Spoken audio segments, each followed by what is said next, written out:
So you're new to the side-by-side game or the ATV game. Maybe you got a UForce or some sort of a UTV like that with a bed on it. All of those are no different than this. So I'm making this video for you as a new owner or even a previous owner or whatever, and you just want to learn about some things that you should do when you very first get your machine. Because whenever you first unload that machine off of your trailer, there's some things that you're going to want to do.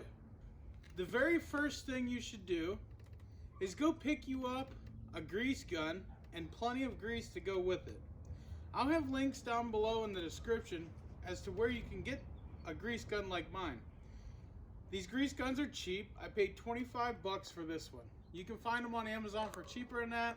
Don't go too cheap because you want it to last. So you're going to want to take your grease gun, and there's Zerk fittings all over your machine. Whether you have a CFMOTO, Polaris, a Kawasaki, a Honda, Can-Am, Yamaha, whatever, your machine should have Zerk fittings. And if it don't, I'm sorry. This one has a bunch of Zerk fittings all over the rear end. Even the sway bar link has Zerk fittings. When you first get your machine, a lot of the dealers, they won't pump grease in there.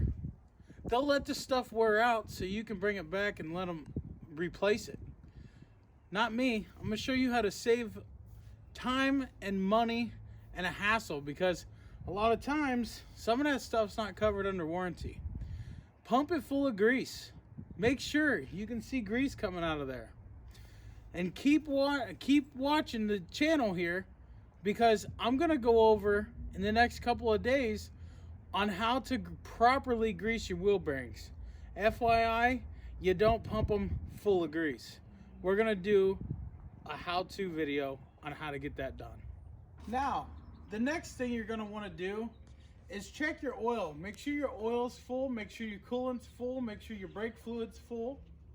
And after you get done doing that, all your A-arm bolts, control arm bolts, your wheel studs, you're going to want to get a torque wrench, link down below, and you're going to want to look in your user manual and see what those torque specs are supposed to be, and you want to check them.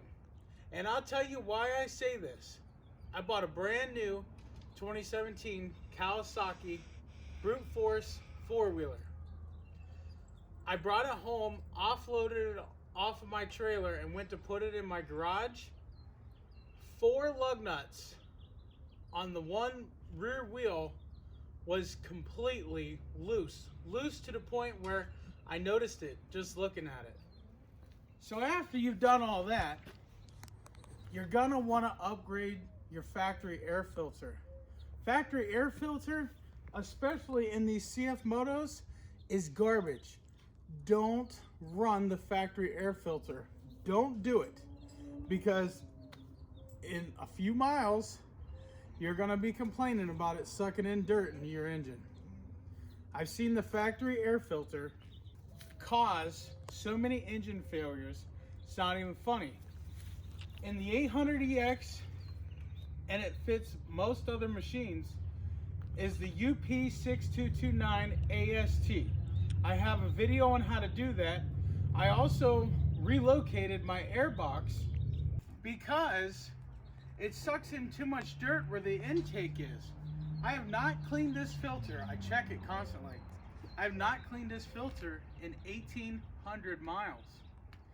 So yes, even if you don't relocate the air box, at least throw a snorkel on it to come up above the bed so it doesn't suck in all the dirt and dust and debris. To oil that uni filter and take care of that filter, I use Maxima Products. This is an air filter cleaner, and this is the oil. Now, these are empty. I got some coming in the mail. Actually supposed to be here today, but it didn't come in time for this video. Instead of using the cans, because they don't last very long and they're expensive, I got it in this big old jug of Rooney. So we'll be able to keep them clean, even though we don't have to clean them that often now. Also, after your first service, a lot of people ask me, when should you do your first service? The dealer says 20 hours. Well, going by hours instead of miles is more appropriate because it's not so much the tires or the brakes you're worried about. It's the engine, your transmission, your diffs, all of the moving parts that you're worried about. In that 20 hours, make sure you change out the fluids. Your diff fluids, your engine oil. If you have a separate transmission, you want to change that. And the fluids that I use is Amsoil. In my CFMOTOs, my Kawasaki's, our dirt bikes, our lawnmower, everything I own gets Amsoil. Now, sometimes I'll throw some Rotella T6 in my lawnmower, but it's just a lawnmower. It's not a space shuttle. We ain't going to the damn moon.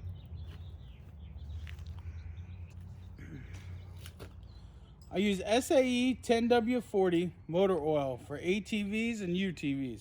This is wet clutch certified.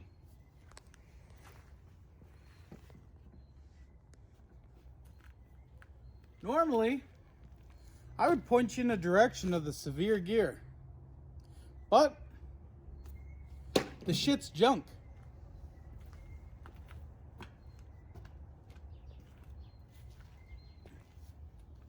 I've had nothing but problems with that severe gear foaming up in all of my diffs and coming out the breather.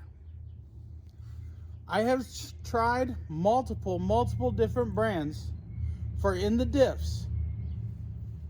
Valvoline is the only thing that has worked great so far.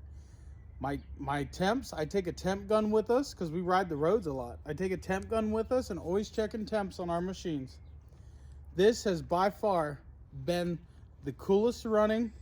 No foaming, no popping out of the breather, none of that stuff. So I recommend all this stuff right here. Leave the severe gear to the racing guys that are blowing down a track at 10 seconds at a time.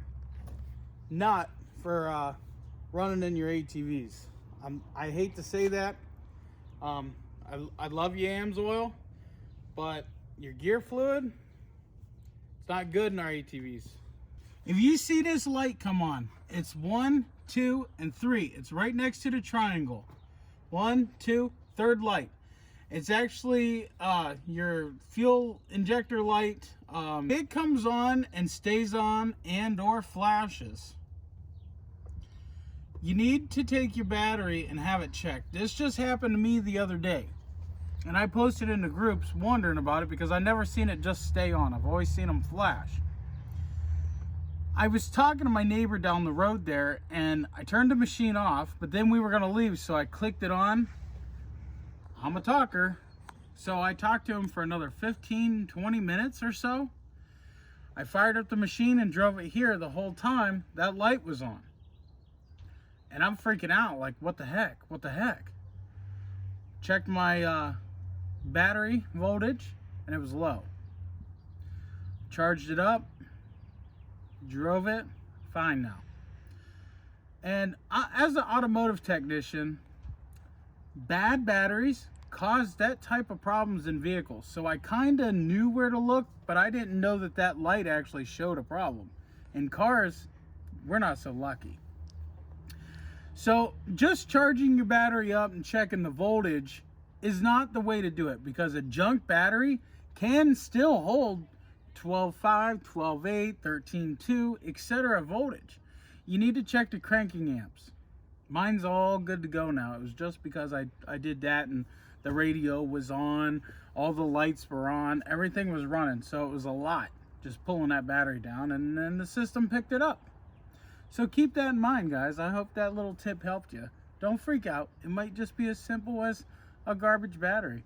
That's another thing. These machines come with good batteries, but they don't last very long. ATV power sports batteries are bad junk. No matter how much you spend on them, they don't really last. However, I've had the AutoZone battery in here for 2 years, still tests okay. So I hope this video has helped you on what fluids to buy.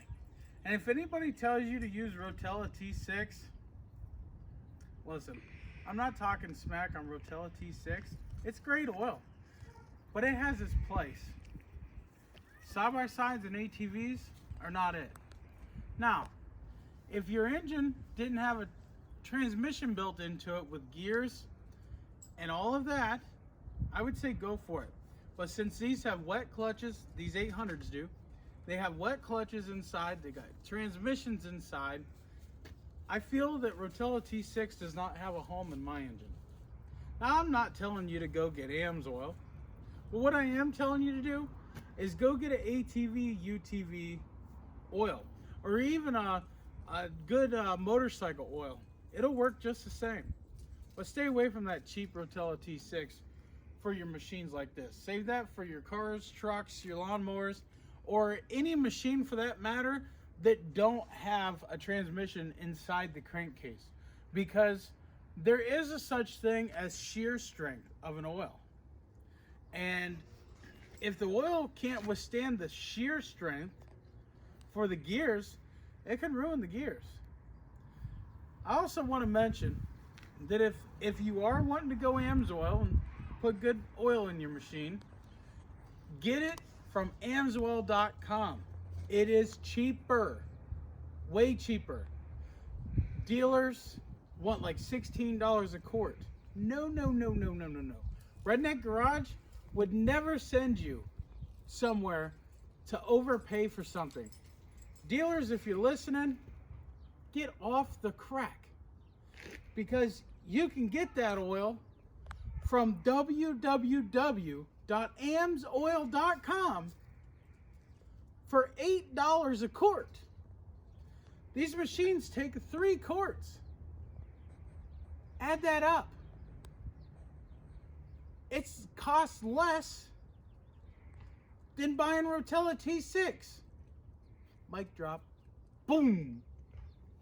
So, I don't want to hear that expensive oil. He's just an Amsoil fan. Get out of here.